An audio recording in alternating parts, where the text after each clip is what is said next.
to influence the voters? Is that their job? I don't believe it is. I think it's pretty clear why we would discourage Ukiah City Council from endorsing this measure. That's what this whole evening has been about. But really, it's irrelevant.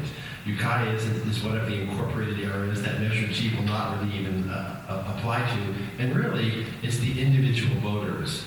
What our representatives think, Mr. McCown has a vote, I have a vote, but each of you have votes. And on June 3rd is when the real vote counts. And which of us actually get out and go to the polls on a non-crucial day election because there's not a whole lot happening and actually make our votes count? Well, historically, Mendocino County has been very good about this and showing up when it's time to vote about marijuana issues. So I don't really care what the city council or any of the bosses or leaders say. I really care what the people of Mendocino County say. And I really do appreciate them saying that they did pass Proposition G in the year 2000 and gave me back the freedom that I'm legally entitled to. Okay, gentlemen. Now, this is just a regular question. We're not to the close yet. No, we're not to the close yet. This is just a general question. You get to practice your speech for Wednesday, Tom. So, I think it is appropriate for the city council to take a position. In the year 2000, the voters did approve Measure G. A lot has happened since then. There were no state guidelines in place, for one thing. And no one really knew what 25 plants was or what the consequences would be. But I think we know now how it's turned out. So the Board of Supervisors voted 4-1 to put this on the ballot, to hear from the public again. Has anything changed? I think it has. The city councils are elected to represent the will of the voters. We make decisions on your behalf all the time. We won't make this decision for you, but I think it's appropriate that we take a position and tell you where we stand.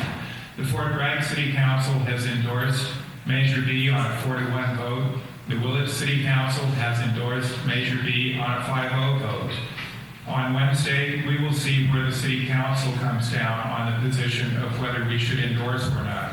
However, all 5 City Council members have signed personal endorsements on behalf of Measure B. If it's not appropriate for the City Council to take a position on this critical issue of public policy, I don't know what it would be appropriate for us to take a position on. You have 30 seconds, Joe. I would just add to that I agree with John that the city council members individually gave unanimous support to Measure B, and we appreciate that. The Ukiah City Council is a body elected to watch out for the interests of its electorate. If not on this issue, when? If on what? If not now, when? This body has already indicated how it feels about this issue. All right, no rebuttals on this one. That was one shot. Give it your best shot. All right, it is 8 o'clock, and I want to assure the audience, and this is not the only forum that's going to be happening. This is just the beginning. The election is not until June 3rd. And for those of you, I would imagine everybody that's here is registered to vote, but if you aren't, you still do have time until the 1st of May, 5th of May. So, consider it. Now, we're going to do closing statements and try to move on. We have 3 minutes each for a closing statement. Okay? And we're going to start with Ursula. We believe that Measure B is not the answer. We believe that it would do more harm than good, that it doesn't address the problem and the concern in the community.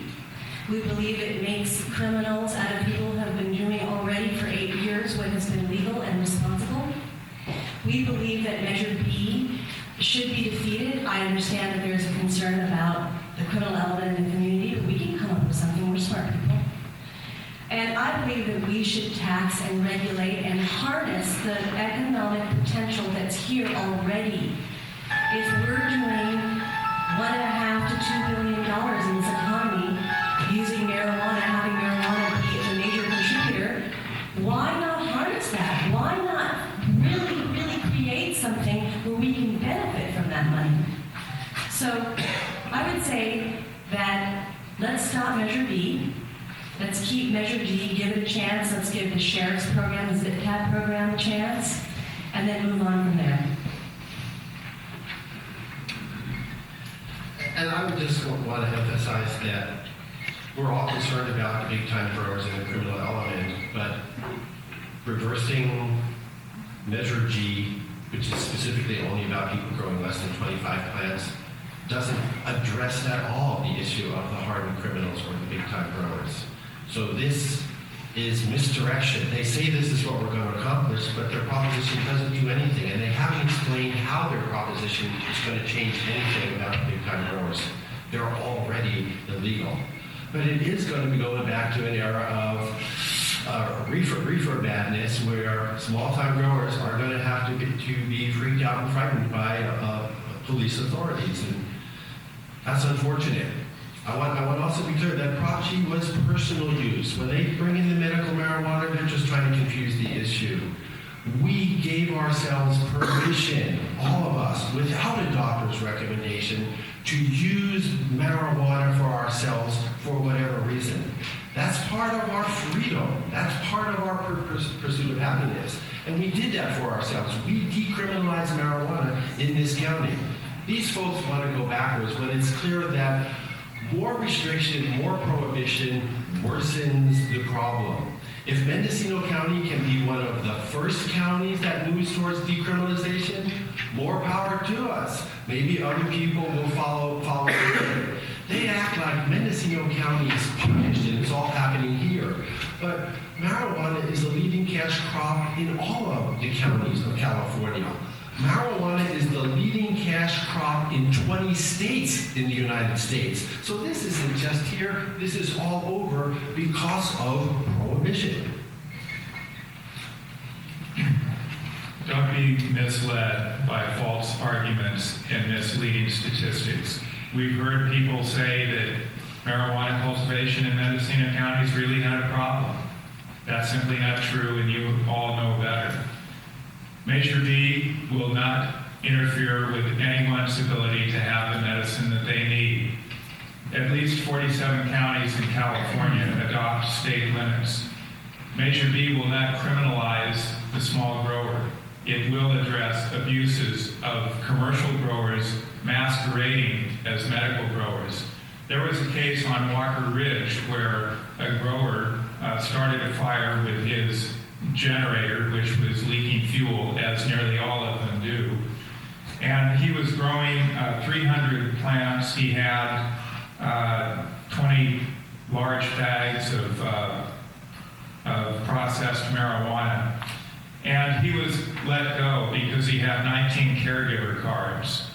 They also had to remove 18 cubic yards of contaminated soil. Because he was a medical grower, he's exempt from all criminal and environmental laws. That's the atmosphere that Measure G has created. A woman living in a trailer park with her neighbor growing 25 plants next door could get no relief. A woman in Fort Bragg was attacked by a neighbor's guard dogs. He was only growing 25 plants. The police could do nothing about it. So Measure-B simply puts us back in line with state limits, and it discourages the commercial growers. It tells the sheriff and the district attorney to protect us from the abuses of people who are growing marijuana commercially under the false pretense that it's medical. It protects us from those who endanger public safety and trash the environment. It repeals Measure G, which sanctions commercial quantities of 25 plants for everyone, and tells law enforcement that all marijuana laws are the lowest priority and should not be enforced. Repeal G and end the hypocrisy that tells our kids it's okay to break the law as long as you make money. I had an argument recently with a commercial